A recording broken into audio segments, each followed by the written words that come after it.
Morning dear students. आप सभी कैसे हैं? आशा करता हूँ आप सभी बहुत अच्छे होंगे। आज बेटा आपकी जो वर्कशीट नंबर है 45 सोशल साइंस सामाजिक विज्ञान की जो आपकी वर्कशीट है, ये आज की बुक है आपकी सोशल साइंस में इतिहास, जिसका पार्ट नंबर 3 है। और आज इसका टॉपिक नंबर 3 हम देखेंगे। इस चैप्टर इससे पहले हमने 2 टॉपिक पढ़ लिया है बेटा और इसको हमने समझ लिया है। आज नाजीवाद और हिटलर का उदय पार्ट 3 हम देखते हैं। आज की डेट है बेटा 17/10/2020। तो बेटा आज की वर्कशीट में हम जो देखेंगे, आज की वर्कशीट है बेटा नाजीवाद और हिटलर का उदय। हिटलर का उदय मीन है आज जो टॉपिक होगा आपका हिटलर का उदय। हिटलर किस प्रकार से जर्मनी में एक मुख्य भूमिका के रूप में उभर कर सामने आता है।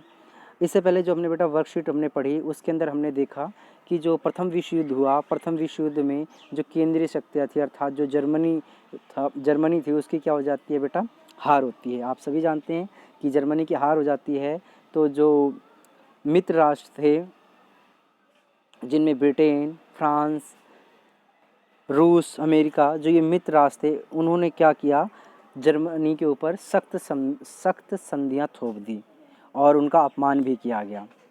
किसका? जर्मनी का। आपने पढ़ा कि उन्होंने उनके बहुत बड़े पार्ट पे कब्ज़ा कर लिया। उनके ऊपर $6 अरब का जुर्माना लगा दिया गया और तो उनके कोयले क्षेत्र पर, उनके लोहे क्षेत्र पर, सभी पर क्या है? कब्ज़ा कर लिया। जर्मनी ने जिन पार्टों को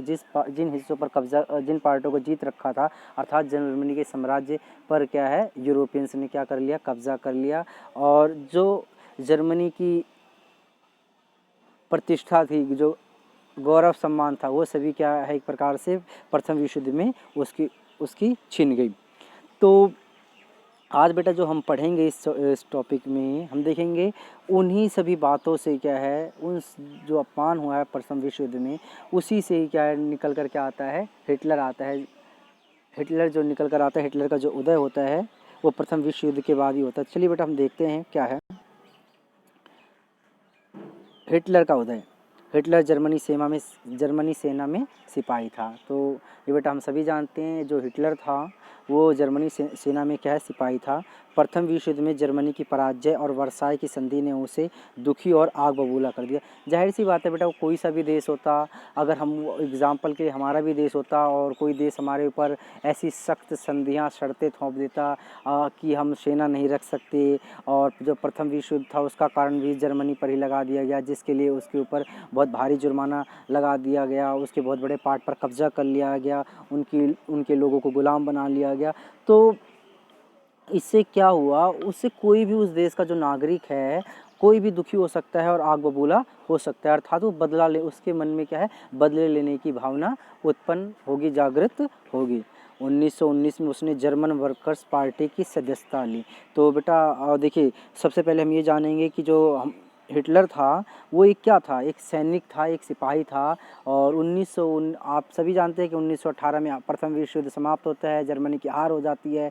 और उसके बाद जो ये हिटलर है, हिटलर 1919 में बेटा एक जर्मन वर्कर्स पार्टी थी, एक मजदूरों की पार्टी थी, उसकी ये क्या लेता है? सदस्यता लेता है, अर्थात उसका सदस्य बन जाता है। कौन सी पार्टी का? जर्मन वर्कर्स पार्टी का, जिसे बाद में नेशनल सोशलिस्ट पार्टी का नया नाम दिया गया। इसी को नाज़ी पार्टी के नाम से जाना जाता है। तो अब यहाँ पे ध्यान रखने वाली बात है बेटा, जो हिटलर है सबसे पहले किसकी सदस्यता लेता है?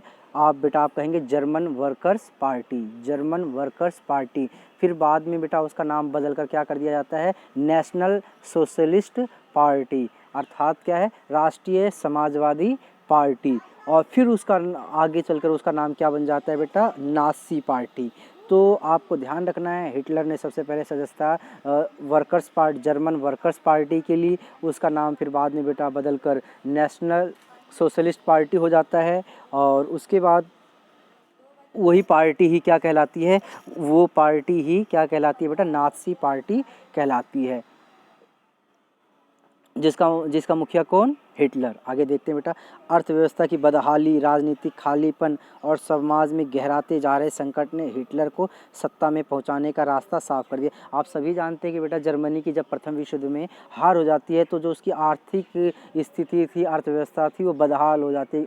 उसके ऊपर जुर्माना काफ़ी ज़्यादा जुर्माना लगा दिया जाता है। वहाँ पर नौकरियाँ समाप्त हो जाती हैं, लोग बेरोज़गार हो जाते हैं, लोगों को काम नहीं मिलता है, गरीबी गरीबी बहुत ज़्यादा बढ़ जाती है, शिक्षा का स्तर एकदम नीचे हो जाता है। तो बेटा वहाँ की स्थिति और खालीपन और समाज में गहराते जा रहे संकट ने सत्ता में पहुँचाने में बहुत बड़ी क्या करी बेटा? मदद करी। तो जो जर्मनी की जो अर्थव्यवस्था थी उसी ने ही क्या है हिटलर को आगे बढ़ने में क्या है मदद करी। महामंदी के दौरान नासीवाद ने एक जन आंदोलन का रूप ग्रहण कर लिया। तो बेटा जब वहाँ पे महामंदी कैसे? वहाँ पे बेटा देखिए आपको पता है कि यूरोपियंस कंट्री ने क्या है जो मित्र राष्ट्र थे उन्होंने वर्साई संधि के द्वारा इसके ऊपर बहुत भारी जुर्माना लगा दिया। और प्रथम विश्व युद्ध में हम सभी जानते हैं कि जो जर्मनी ने जो युद्ध लड़ा था वो कर्जा लेकर लड़ा था, और जब हार होने के बाद तो उसकी स्थिति क्या है बहुत ज़्यादा क्या है बदहाल हो जाती है।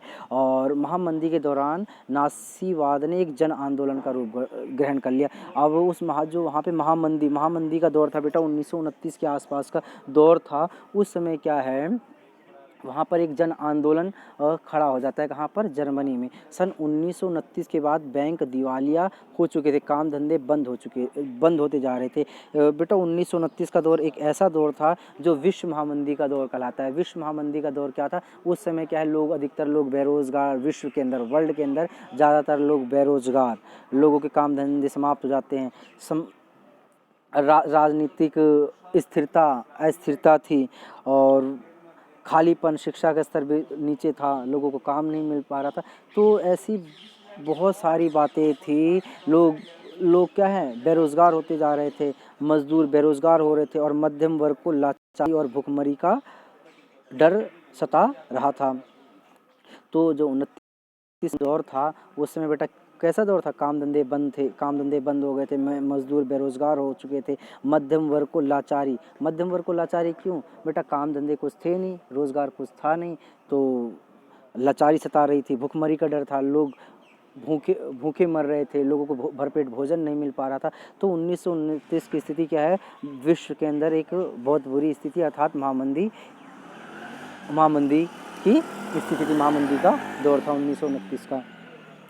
नासी प्रचार में लोगों को एक बेहतर भविष्य की उम्मीद दिखाई दे रही थी। तो उसी समय क्या है बेटा जर्मन में एक जन आंदोलन खड़ा होता है। और ये जन आंदोलन किसके द्वारा खड़ा किया जाता है? बेटा खड़ा किया जाता है जो नासी पार्टी थी। और नासी पार्टी का जो मुखिया कौन था? एक प्रकार से हम कहेंगे हिटलर था। तो उसने ही लोगों में क्या एक आस जगाई थी कि ये जो हिटलर है वही जर्मन के लिए क्या है कुछ अच्छा कर सकता है। जो जर्मनी की जो खोई हुई प्रतिष्ठा है कौन वापस दिला सकता है?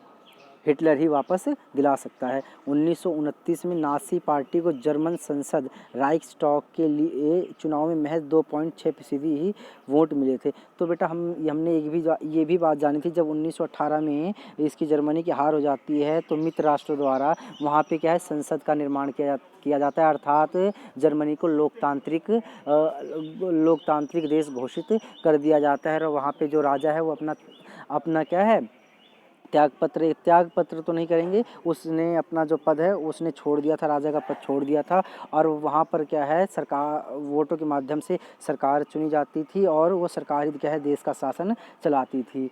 तो जब 1929 में जब वहाँ पर इलेक्शन हुआ तो 1929 के इलेक्शन में नासी पार्टी को ओनली कितने % वोट मिले बेटा? 2.6% ही क्या है वोट मिले, 2.6% वोट मिले। लेकिन 1932 तक आते आते 37% वोटों के साथ वह सबसे बड़ी पार्टी बन चुकी थी। अब देखिए बेटा 1929 में उसको सिर्फ 2.6% वोट, लेकिन 1932 तक आते आते कितने % वोट मिल गए बेटा? उसको 37% वोट मिल गए, अर्थात वो एक सबसे बड़ी पार्टी बनकर उभर कर सामने आती है। नाजी प्रचार की कला। अब देखिए बेटा जो जर्मन के लोग थे उन्हीं को बेटा नाजी कहा जाता है। और नाजी प्रचार की कला नाजी हिटलर ज़बरदस्त वक्ता था। वक्ता मतलब बोलने वाला, भाषण देने वाला, ज़बरदस्त भाषण दिया करता था हिटलर। और उसकी बातों को सुनकर क्या है, लोग क्या है प्रेरित हुआ करते थे, अर्थात वो उसकी बातों को सुना करते थे और उनको एक उम्मीद जगा करती थी कि हिटलर ही क्या है जर्मन का उद्धार कर सकता है और हिटलर ही जर्मन की जो खोई हुई प्रतिष्ठा है प्रथम विश्व युद्ध में वही ही वापस दिला सकता है। अपने जोशीले भाषणों में एक शक्तिशाली राष्ट्र की स्थापना क्या है, अपने भाषणों के माध्यम से वो क्या कहा करता था, एक शक्तिशाली राष्ट्र था। जर्मन को क्या बनाना है, एक शक्तिशाली राष्ट्र बनाना है। वर्साय संधि में हुई नाइंसाफ़ी के प्रतिशोध और जर्मन समाज में खोई हुई प्रतिष्ठा वापस दिलाने, बेरोजगारों को रोजगार और नौजवानों को एक सुरक्षित भविष्य का आश्वासन देता था। जब वो भाषण देता था, कौन, हिटलर, जब वो भाषण देता था तो वो लोगों से क्या कहता था कि जो जर्मनी की जो खोई हुई प्रतिष्ठा है उसको वापस दिलाया जाएगा और जो बेरोजगार लोग हैं उनको रोज़गार दिलाया जाएगा और जो नौजवान हैं उनको एक बेहतर भविष्य मिलेगा, शिक्षा का स्तर ऊंचा होगा और एक जो जर्मन है वो एक शक्तिशाली राष्ट्र बनेगा। तो लोगों को एक उम्मीद जगती थी, लोगों को एक उम्मीद अर्थात आशा जगती थी कि हिटलर हमारे देश के लिए बहुत अच्छा काम कर सकता है।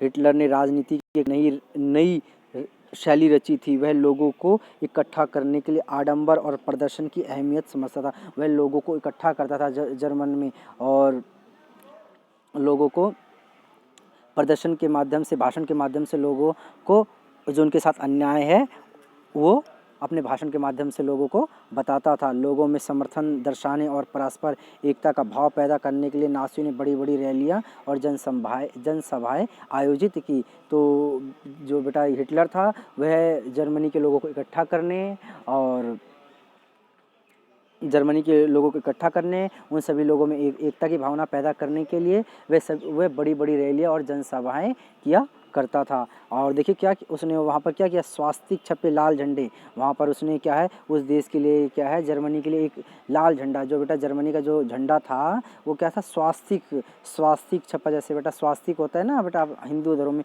उसी प्रकार से लाल झंडा और उस पर स्वास्तिक छपे लाल झंडा, नाज़ी सैल्यूट और भाषणों के बाद खास अंदाज में तालियों की गड़गड़ाहट, ये सारी चीज़ें शक्ति प्रदर्शन का हिस्सा थी। अर्थात ये है कि उसने लोगों में एकता की भावना पैदा कर दी। किसने, हिटलर ने अपने भाषणों के माध्यम से।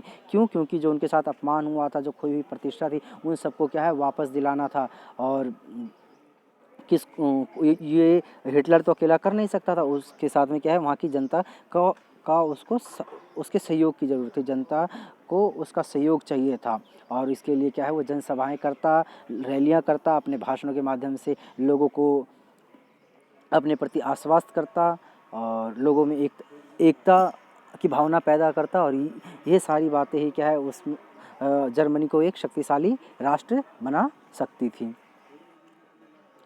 नाज़ियों ने अपने धुआंधार प्रचार के लिए हिटलर को एक मसीहा, एक रक्षक, एक अवतारी के रूप में पेश किया। यह छवि उस समाज को अच्छी लगती थी जिसकी प्रतिष्ठा और गर्व का एहसास चकनाचूर हो चुका था, जो कि एक भीषण आर्थिक एवं राजनीतिक संकट से गुजर रहा था। तो बेटा जो ये नाज़ी थे ये अपने धुआंधार प्रचार से क्या है लोगों को इकट्ठा किया करते थे। लोगों को ये लगा करता था कि जो हिटलर है वो एक मसीहा है, यही हमको क्या है जो हमारी खोई प्रतिष्ठा और गर्व है उसको क्या है हिटलर ही वापस दिला सकता है। और जो महामंदी का दौर है उससे क्या हिटलर ही बाहर निकाल सकता है, अर्थात ये नाज़ी पार्टी ही वो हमको बाहर निकाल सकती है। 30 जनवरी लोकतंत्र का ध्वंस। आप सभी जानते हैं कि बेटा जो वहाँ पे प्रथम विश्व युद्ध के बाद क्या हुआ, जर्मनी की हार हो गई और वहाँ पर क्या है जो राजा का शासन था उसको समाप्त कर दिया गया और वहाँ पे राइक्सटैग अर्थात संसद बनाई गई, अर्थात जर्मन को क्या कर दिया गया, लोकतांत्रिक देश घोषित कर दिया गया। और उसके बाद क्या होता है आप सभी जानते हैं, नाज़ी पार्टी धीरे धीरे पावरफुल होती जा रही थी और इस नाज़ी पार्टी ने क्या कर दिया, उस लोकतंत्र को क्या है समाप्त कर दिया और नाज़ी पार्टियों का ही क्या है वहाँ पे शासन स्थापित हो गया। तो देखते हैं कैसे ध्वंस हुआ। 30 जनवरी 1933 को राष्ट्रपति हिडेनबर्ग ने हिटलर को मंत्रिमंडल के सबसे शक्तिशाली पद चांसलर का पद संभालने का न्योता दिया। आप सभी जानते हैं कि बेटा 1929 में सिर्फ 2.6% ही क्या ये सीटें जीत पाई थी नाज़ी पार्टी, लेकिन 1932 में इसने 37% वोटें जीत कर सबसे बड़ी पार्टी बन गई। अब क्या हुआ 1933 में बेटा 30 जनवरी 1933 में जो वहाँ वहाँ का राष्ट्रपति था, कहाँ का, जर्मनी का राष्ट्रपति हिडेनबर्ग था, उसने क्या किया, मंत्रिमंडल में हिटलर को सबसे बड़ा पद, वहाँ का जो सबसे बड़ा पद है चांसलर का पद दे दिया। किसको दे दिया?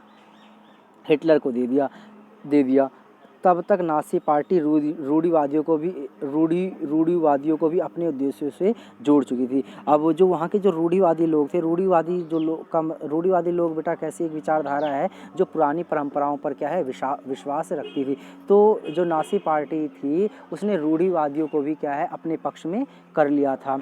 सत्ता हासिल करने के बाद हिटलर ने लोकतांत्रिक शासन की संरचना और संस्थाओं को भंग करना शुरू कर दिया। अब सबसे पहले हिटलर ने क्या किया, जर्मनी में उसने क्या किया, आपको पता ही है कि वो देश लोकतांत्रिक हो चुका था, लेकिन हिटलर ने सबसे पहले क्या है, उस लोकतांत्रिक ढांचे को क्या है धीरे धीरे क्या है समाप्त करना शुरू कर दिया, भंग करना शुरू कर दिया। 28 फरवरी 1933 को जारी किए गए अग्नि अध्यादेश के जरिए अभिव्यक्ति, प्रेस एवं सभा करने की आज़ादी जैसे नागरिकों को अनिश्चित काल के लिए निलंबित कर दिया गया। अब देखो सबसे पहले बेटा उसने क्या किया, सन 1933 में 28 फरवरी सन 1933 को बेटा उसने क्या किया, अभिव्यक्ति की आज़ादी का मतलब बेटा क्या होता है, अर्थात जो बोलने की आज़ादी थी, जो लोग बोल सकते थे, सरकार का विरोध कर सकते थे, आंदोलन धरने कर सकते थे, है ना, उस सरकार के प्रति विरोध कर सकते थे, नारे लगा सकते थे, धरने दे सकते थे, आंदोलन कर सकते थे, उस सब पर क्या उसने क्या कर दिया, उसने बैन कर दिया कि अब इस प्रकार से अभिव्यक्ति की आज़ादी पर उसने रोक लगा दी। अब कोई भी क्या है सरकार की क्या है अवहेलना अर्थात बुराई आलोचना नहीं कर सकता है, कोई धरने प्रदर्शन आंदोलन नहीं कर सकता है। मीडिया पर भी उसने क्या कर दिया, प्रेस का मतलब क्या है, जो मीडिया वाले थे उस पर भी रोक लगा दी गई कि वो सरकार के खिलाफ कुछ भी गलत नहीं लिख सकते। और क्या है, सभा करने की आज़ादी जैसे नागरिक अधिकारों को अनिश्चित काल के लिए निलंबित कर दिया, अर्थात अब कोई सभा धरना और आंदोलन भी नहीं कर सकता, इसको अनिश्चित काल के लिए निलंबित कर दिया, अर्थात समाप्त कर दिया गया, अर्थात नागरिकों के अधिकारों पर अनिश्चित काल के लिए निलंबित कर दिया गया, अर्थात समाप्त कर दिया गया। 3 मार्च 1933 को विशेष अधिकार अधिनियम इन बिलिंग एक्ट के जरिए हिटलर को संसद को हाशिए पर धकेलने और केवल अध्यादेशों के जरिए शासन चलाने के निरंकुश अधिकार मिल गया। अब बेटा क्या हुआ, 3 मार्च 1933 को एक बिल अर्थात एक कानून पास कर दिया गया, और वो कानून क्या था, इन बिलिंग जो एक्ट था अर्थात विशेषाधिकार जो नियम पारित कर दिया गया, उसके अंतर्गत क्या था कि उसने क्या संसद को एक तरफ ढकेल दिया कि अब कोई भी कार्य क्या है संसद के अनुसार नहीं होगा, बल्कि जो हिटलर जैसा चाहेगा और उसी प्रकार से काम होगा, देश का शासन हिटलर के अनुसार ही चलेगा, अर्थात वो निरंकुश अधिकार उसको मिल गया। निरंकुश का मतलब बेटा क्या हो गया, जिसके ऊपर कोई भी अंकुश ना लगा सके, अर्थात जिसको कोई रोक ना सके। तो हिटलर ही क्या है पावरफुल बन गया, और हिटलर जो चाहता था, जो चाहे वो कर सकता था जर्मनी के अंदर। नाज़ी पार्टी और उससे जुड़े संगठनों के अलावा सभी राजनीतिक पार्टियों और ट्रेड यूनियनों पर भी पाबंदी लगा दी गई। अब बेटा नाज़ी पार्टी को छोड़कर बाकी नाज़ी पार्टी और उससे जुड़े संगठनों के अलावा जितने भी आपकी जो राजनीतिक पार्टी थी सभी पर क्या लगा दी गई बेटा, पाबंदी लगा दी गई। जो ट्रेड यूनियन थे, व्यापारी संगठन थे, या जो और दूसरी पार्टी थी, सब पर क्या है रोक लगा दी गई। अब कोई भी क्या है नाज़ी पार्टी का विरोध नहीं कर सकता था, अर्थात हिटलर का कोई भी विरोध नहीं कर सकता था। अर्थव्यवस्था, मीडिया, सेना और न्यायपालिका पर राज्य का पूरा नियंत्रण स्थापित हो गया। अब कहने का मतलब क्या है, जो न्यायपालिका, जो न्याय करने वाली थी, जो कोर्ट थी, जज थे, और जो मीडिया थी, सेना थी, अर्थव्यवस्था, इस पर पूरा अधिकार किसका हो गया बेटा, नाज़ी पार्टी का पूरा अधिकार नाज़ी पार्टी का ही हो गया। तो बेटा ये आज की जो आपकी वर्कशीट थी यहाँ तक थी, हमने पढ़ा कि किस प्रकार से जो है हिटलर का उदय होता है, अर्थात नाज़ी पार्टी का उदय होता है, इसके पीछे क्या कारण थे। प्रथम विश्व युद्ध कारण थे, जर्मनी का अपमान, खोई प्रतिष्ठा को वापस दिलाना, और ये किसके माध्यम से किया गया, नाज़ी पार्टी। और नाज़ी पार्टी का जो मेन मुखिया कौन, हिटलर था, उनके माध्यम से किया गया। उसने लोगों में विश्वास दिलाया कि वह जो खोई प्रतिष्ठा है जर्मनी की वो वापस दिलाएगा, और जो लोग बेरोज़गार हैं उनको रोज़गार दिलाया जाएगा, नौजवानों का भविष्य को सुरक्षित किया जाएगा, शिक्षा का स्तर को ऊंचा किया जाएगा, और जो मित्र राष्ट्र ने जो उसके साथ अपमान किया है उसका बदला लिया जाएगा, और महामंदी जो महामंदी का दौर है उससे भी बाहर निकलकर अर्थव्यवस्था को और भी ज़्यादा मजबूत बनाया जाएगा, जर्मनी को एक पावरफुल देश बनाया जाएगा। तो इस वर्कशीट के माध्यम से हमने ये पढ़ा और हमने ये भी देखा कि जो वहाँ पे लोकतंत्र था, जर्मनी के अंदर लोकतंत्र था, उसको भी उसने समाप्त करके वो सारा अधिकार क्या है, वो सारी पावर क्या है, उसने अपने हाथ में ले ली। अब वो जैसा चाहेगा वो हिटलर वैसा ही उस देश के अंदर कर सकता है, अर्थात वो तानाशाह हो गया, एक प्रकार से हम कह सकते हैं निरंकुश हो गया, जिसके ऊपर कोई भी अंकुश नहीं लगा सकता था। चलिए बेटा, अब आपकी जो वर्कशीट के कुछ प्रश्न हैं, अभ्यास हैं, इनको हम देखते हैं। इस वर्कशीट के हिटलर के उदय होने के कारण, तो बेटा ये तो आपको बताना है हिटलर के उदय होने के कारण क्या थे कि बेटा क्या थे, हमने पहले भी वर्कशीट में पढ़ा था। हम यही था कि जो प्रथम विश्व युद्ध में बेटा उसकी जर्मनी की हार हुई और जो इसकी खोई हुई प्रतिष्ठा थी उसको वापस दिलाना था, महामंदी के दौर से वापस निकलना था। और क्या है, और बेटा आपको ये भी बताना है कि जो खोई हुई प्रतिष्ठा थी उसको वापस दिलाना है, लोगों को रोज़गार दिलाने के लिए। और जो जर्मनी की जो आर्थिक स्थिति थी, ये सारे जो कारण हैं वो जो ये सभी कारण है बेटा, ये सभी कारण ही क्या है, हिटलर के उदय होने का कारण बनते। मेन तो यही था बेटा कि जो जर्मनी की प्रथम विश्व युद्ध में बेटा जो हार हो जाती है और उसके कारण क्या है, वर्साय की संधि के द्वारा क्या है, वर्साय की संधि के द्वारा उनके ऊपर सख्त शर्तें थोप दी जाती है, उसके ऊपर जुर्माना लगा दिया जाता है, उनके बहुत बड़े पार्ट पर, बहुत बड़े हिस्से पर कब्जा कर लिया जाता है और 10% लोगों पर भी क्या है, उनको एक प्रकार से गुलाम बना लिया जाता है। तो जो ये सारे कारण थे वो हिटलर के उदय होने का कारण बनी। नेक्स्ट बेटा प्रश्न है बेटा आपका, जर्मन लोगों से हिटलर ने क्या वादे किए? जर्मन लोगों से हिटलर ने क्या वादे किए बेटा? उसने क्या वादा किया? उसने वादा क्या किया बेटा? वादा ये किया कि जो मज़दूर हैं उन लोगों को क्या दिलाना, जो बेरोज़गार लोग हैं उन लोगों को क्या है, रोज़गार दिलाना, और जो जर्मनी की खोई हुई प्रतिष्ठा थी उसको वापस दिलाना, बेरोज़गार लोगों को रोज़गार दिलाना, नौजवानों को सुरक्षित भविष्य का आश्वासन दिया। हिटलर ने राजनीति की एक नई शैली रची, वह लोगों को इकट्ठा करने के लिए आडंबर और प्रदर्शन की अहमियत समझाता था। बेटा आपको इतना ही ध्यान रखना है कि जो जर्मनी की खोई हुई प्रतिष्ठा थी उसको वापस दिलाना, बेरोज़गार लोगों को रोज़गार दिलाना, नौजवानों के भविष्य को सुरक्षित करना, शिक्षा के स्तर को मजबूत बनाना और आर्थिक संकट से बाहर निकल कर आना, जो महामंदी का दौर था, भूखमरी को समाप्त करना, गरीबी को दूर करना।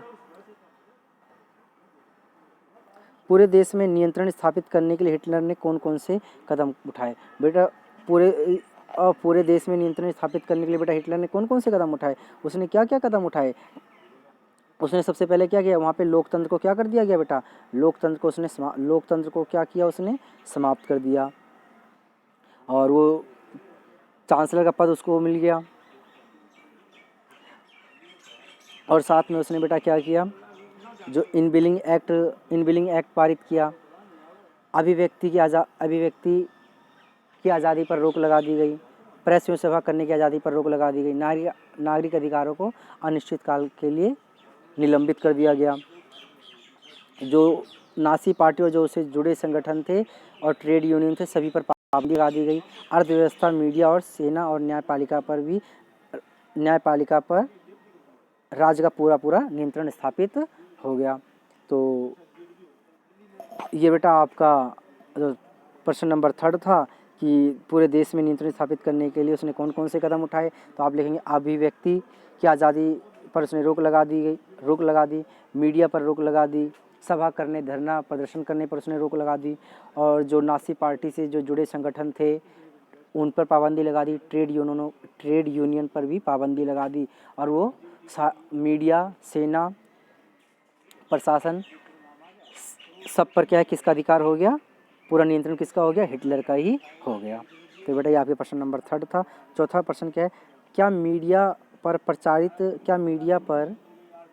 प्रचारित बातों और विचारों से क्या मीडिया पर प्रचारित बातों और विचारों से आप प्रभावित होते हैं? कोई एक उदाहरण दीजिए।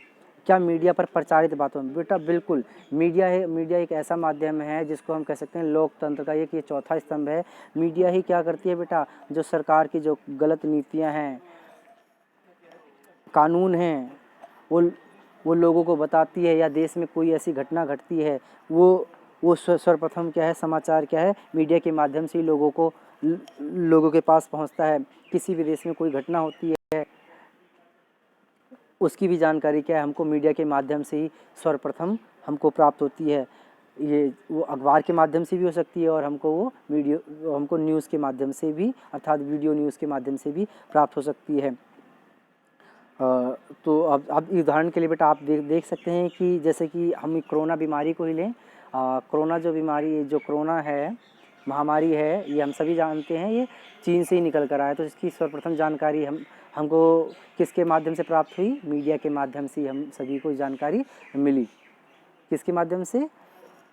मीडिया के माध्यम से। मीडिया के माध्यम से हमको ये पता लगा कि ये बीमारी क्या है, चीन से निकल कर आई और इससे बचाव के क्या क्या उपाय हैं, ये सभी जो बातें हैं ये मीडिया ही हमको दिखाती है और लोग इसको देखकर ही क्या है, जागरूक हो पाते हैं। तो बेटा जो ये आज की वर्कशीट थी ये बेटा लगभग कंप्लीट हुई। कुछ आपके बेटा कोविड से संबंधित कुछ संदेश है, तो हम देखते हैं बेटा क्या है कोविड से संबंधित कुछ संदेश। 2 गज अथवा 6 फीट की शारीरिक दूरी का बेटा आप पालन करें। आप सभी जानते हैं कि बेटा इस समय सोशल डिस्टेंसिंग अर्थात सामाजिक दूरी ज़रूरी है कोविड बीमारी के लिए।